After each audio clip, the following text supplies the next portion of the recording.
We've got a really interesting mix of topics today, drawn from 7 different articles. Hmm. We're going to dive straight into the complexities of India's cyber law landscape, particularly around cyberbullying. Okay. Then we'll look at some, well, pretty fascinating variations in India's fertility rates That sounds interesting. and explore the quite poignant story of a vanishing tattoo tradition. Right. Then unpack the ongoing dynamics of Kashmir in international relations, get into the science behind solid-state battery failures, Okay. The tech side.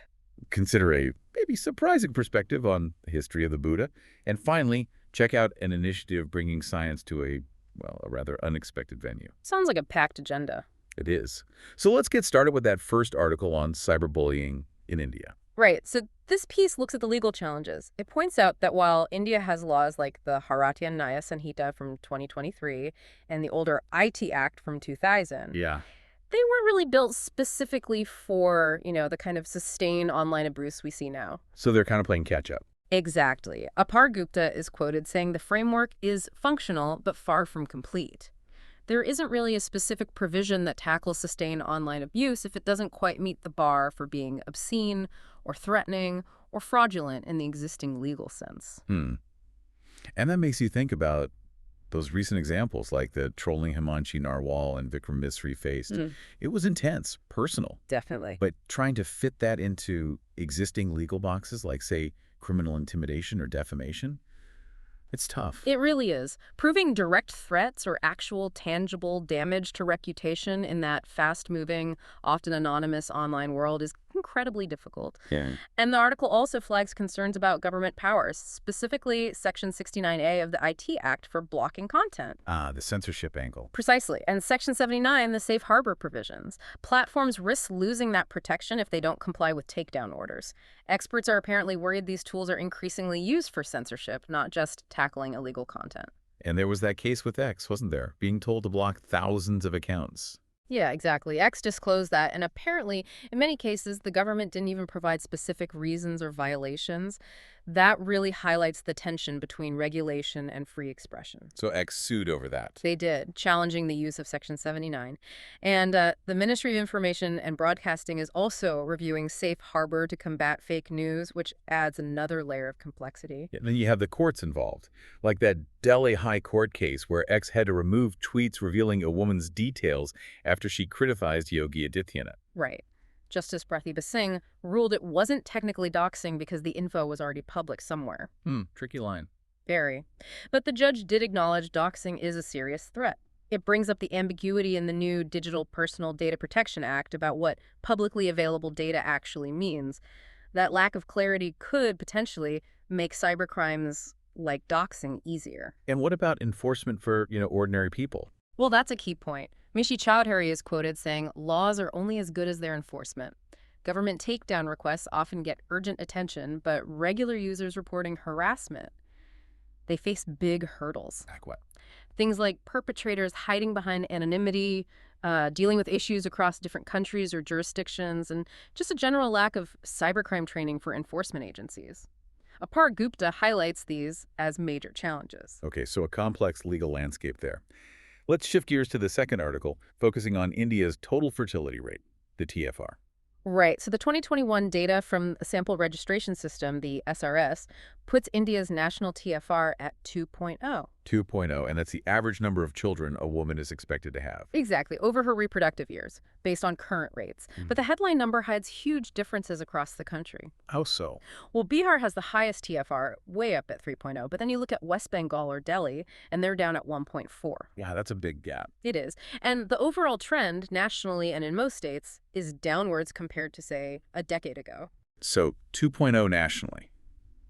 What's the significance of that number? It's below the replacement level, which is generally considered to be 2.1 children per woman needed to keep the population stable, accounting for mortality. So the population isn't naturally replacing itself at that rate? Not based on the TFR alone, no.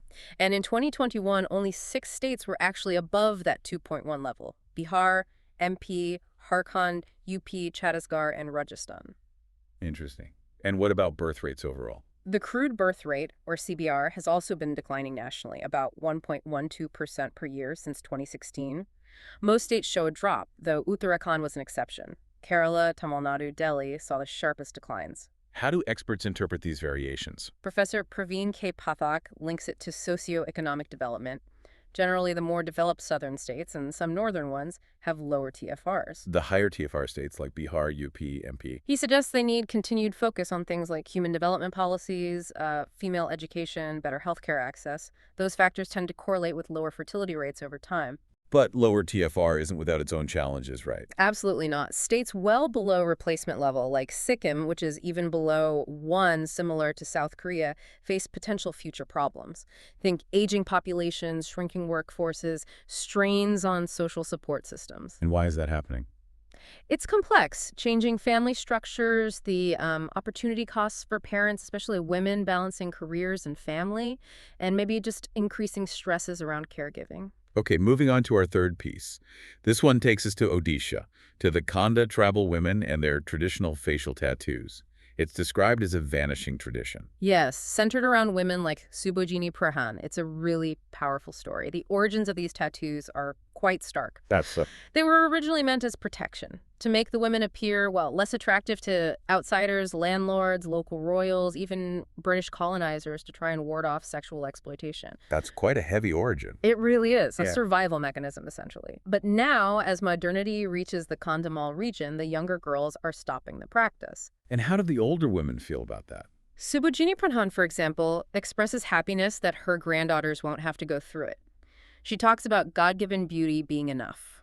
Was the process itself very difficult? Extremely painful, by all accounts. It was usually done when girls were around 10 years old, piercing with needles, bleeding, infections, swelling, a long recovery. But it was also a rite of passage. So it shifted from just protection to something more. Yes, over time it became a strong marker of Kandha identity. Jyotiraj Pradhan notes that at one point, women without the tattoos actually struggled to find a husband within the community. So it became embedded in their social fabric. Very much so. And they also have another identifier, those silver rings worn all around the rim of the ear. That signifies marital status and community belonging to. When did the facial tattooing start to decline? Around the mid-1990s. The article credits social awareness campaigns and individual counseling efforts, according to Kailash Chandra Dampat. So now it's quite rare. Yes, finding women under 40 with the traditional facial tattoos is uncommon. Girls are going to school instead. But there's an ironic twist, isn't there? There is. While the traditional, deeply meaningful and painful practice disappears, some younger Kandha men and women are now getting tattoos, but as fashion statements. A completely different context. Totally different. Janeri Pradhan sums it up, saying the disappearance of the traditional facial tattoo is a good riddance, which speaks volumes about its difficult history. Okay, let's turn to international relations now. Article 4 looks at Kashmir, India, Pakistan, and this recurring question of U.S. mediation. Right. It kicks off with former U.S. President Trump claiming he mediated the India-Pakistan ceasefire back in May, a claim India strongly denied. Yeah, I remember External Affairs Minister Joe Shanker pushing back on that. Exactly. But the article argues that it's less about the ceasefire claim itself and more about Trump's broader references to the Kashmir dispute that caused concern in India. Why is that? What's the specific issue? Because his comments often seem to cross India's established red lines regarding Pakistan and Jammu and Kashmir. Which are? Essentially, no third-party mediation, no hyphenating India and Pakistan, treating them as equals on this issue, no internationalizing the Kashmir dispute, and insisting that the core issue to discuss with Pakistan is terrorism. Can you clarify what internationalization means here? It goes back to 1947 when Nehru took the issue of Pakistan's actions in what became POK to the UN Security Council.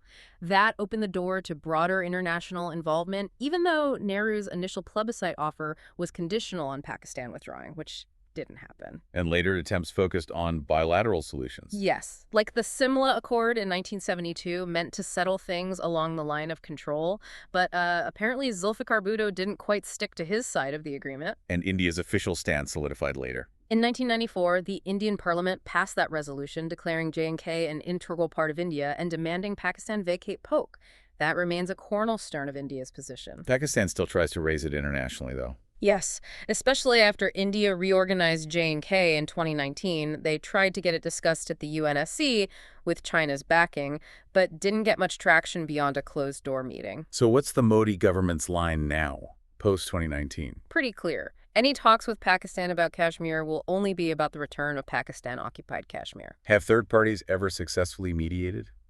Well, the Soviet Union mediated the Tashkent Declaration after the 1965 war, and the U.S. was involved in facilitating some back-channel talks and confidence-building measures between 2003 and 2008. But not direct mediation on the core dispute recently. Not really. President Clinton tried during Kargil in '99, but failed. He later supported bilateral dialogue. Trump offered to mediate several times, even claimed involvement in Wing Commander Abhinandan's release in 2019, but India consistently rejected mediation offers on Kashmir itself. But where does dialogue stand now? Direct talks are mostly stalled since about 2015. Things like the Indus Waters Treaty talks and the Kartarpur Corridor access have also been suspended or closed during recent crises. Is there any communication? There's reportedly a back channel between the national security advisors, mostly used for managing immediate conflicts or crises. And Pakistan's recent overtures for talks. Met with a cold shoulder from Delhi. The message seems to be what Mr. Modi calls the new normal. Talks will focus on terrorism, and if Kashmir comes up, it's about getting poke back. So, India wants to tackle terrorism globally, but keep Kashmir bilateral. Essentially, yes. Globalize the fight against terror, but keep the Kashmir issue out of international forums or mediation efforts. Okay, let's switch to technology. Article 5 looks at solid-state batteries, or SSBs, safer than lithium-ion, but they have this short-circuiting problem. Right. The basics first. A battery needs a cathode, an anode, and an electrolyte for ions to move through. In standard lithium-ion, the electrolyte is liquid. Nagafani Bhattacharya uses the analogy salt in water to explain it. And solid state uses a solid electrolyte instead. Exactly, and that brings potential advantages. Maybe longer lifespan, storing more energy, and crucially, they're not volatile or flammable like liquid electrolytes can be. That could mean smaller, lighter batteries without bulky safety gear. Where are they used now? Mostly niche applications so far, like pacemakers and smartwatches, where safety and size are paramount. There's a downside. Yes, the solid electrolyte is rigid. That causes problems. Battery components expand and contract during charging and discharging, and the solid electrolyte can crack under that stress. And that leads to the short-circuiting. It can, yes. It allows for dendrite growth. These are like tiny metallic lithium filaments that can grow from the anode, push through cracks in the electrolyte, reach the cathode, and boom, short circuit.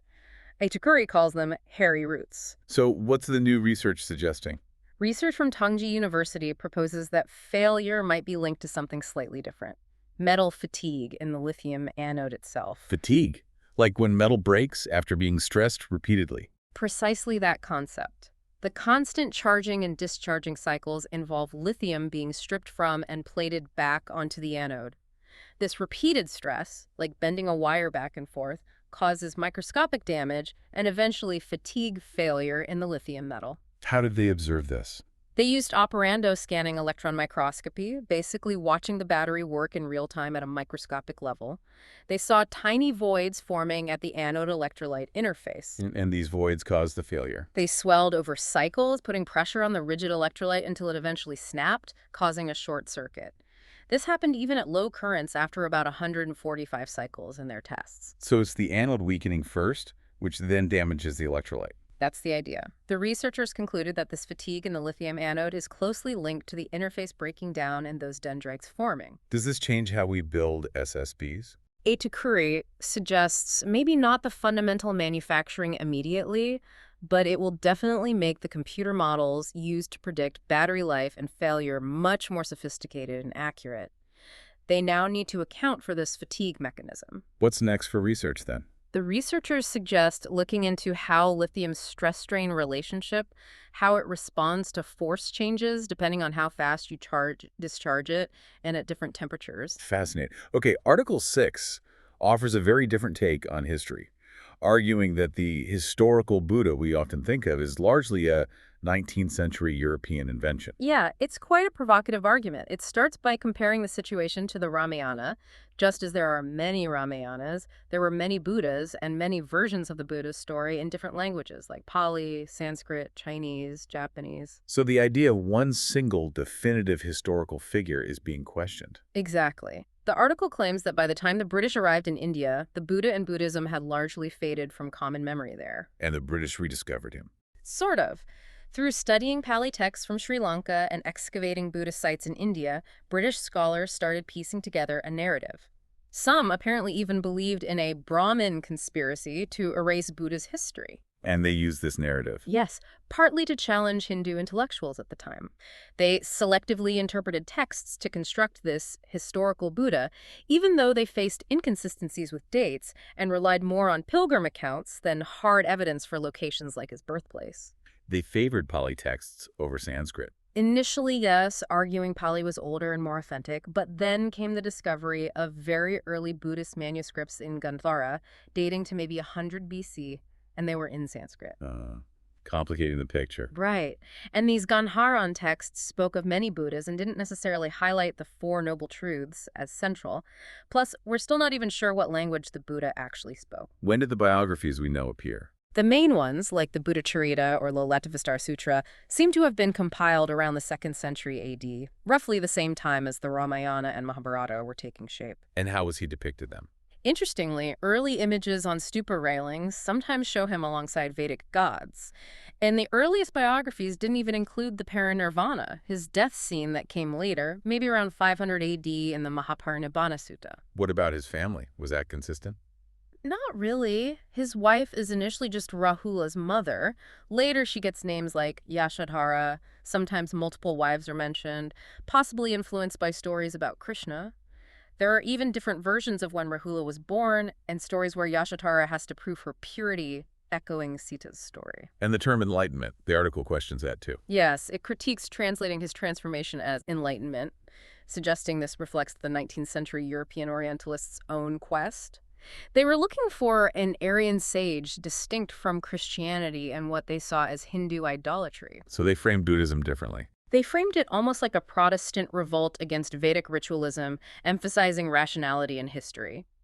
They constructed Buddha as historical, specifically to contrast him with Ram and Krishna, whom they labeled mythic. And that perspective still lingers. The article argues it does, influencing some scholars and activists even today, despite the fact that most religious followers want their leaders to be seen as historical figures. Very thought-provoking. Okay, our final article brings us to something lighter, Pint of Science. Yes, this festival started in the UK about 12 years ago, founded by researchers Praveen Paul and Michael Motzkin from Imperial College London. And the idea is simple. Pretty much. Take science discussions out of labs and lecture halls and bring them into pubs and cafes. It just debuted in India, Bengaluru, Pune, New Delhi. Why is this seen as important? Well, the article touches on India's relatively low investment in R&D compared to some other major economies, and also the challenge of pedagogy, sometimes making science seem intimidating or only valuable for its immediate applications. Right. The focus on applied science over fundamental research. Exactly. Astrophysicist Debarati Chatterjee is quoted saying, "Policymakers often miss the value of fundamental research just expanding knowledge, even without an obvious immediate use." And she brought Pint of Science to India. Yes, after experiencing it in France, she saw the growing cafe and craft beer scene here and felt the public was ready and open to using these spaces for learning. Is this the first initiative like this in India? Not entirely. There's a similar successful program called Science on Tap that's been running in Pune for about 10 years, founded by Nakul Bonsle and climate scientist Anup Mahajan. So there's definitely interest. How does the pub setting help? Theoretical physicist Basundara Ghosh suggests it just changes the perception of the sciences, makes it less formal, less scary. People are already curious about things like black holes, she says, and this creates a middle ground. And the scientists adapt their presentations. Oh, yeah. Ghosh talks about explaining the expanding universe using memes and humor. Ecologist Jobin Varghese uses strong visuals to talk about his work on how invasive trees affect mountain birds. It's about making it engaging for everyone. Sounds like fun, actually. Varghese himself came to ecology from landscape architecture, so he sees the value in exposing people to the sheer variety of scientific fields out there. Where did Pint of Science originally come from? It evolved from an event called Meet the Researchers in 2012, where they brought patients with neurological diseases into the labs. They flipped it in 2013, taking the scientists out to the pubs. And the India edition is happening now. Yes, it was scheduled for May 19th, 20th, and 21st in Bengaluru, Pune, and New Delhi. No age limit, and tickets were available via their website, pintoffscience.in. Okay, so quite a journey today. We've covered cyber law, fertility trends, a vanishing cultural tradition, Kashmir politics, battery tech, a revisionist look at history, and finally, science in pubs. Absolutely, a real mix, but each one offers a unique way to look at the challenges and innovations shaping our world, wouldn't you say? Definitely. From the intricacies of digital life to the deep roots of cultural practices and the frontiers of science. Hopefully a lot to think about. Thank you for listening. You can give suggestions by contacting on Twitter handle given in the episode description. We are always eager to hear what our listeners want to be informed about.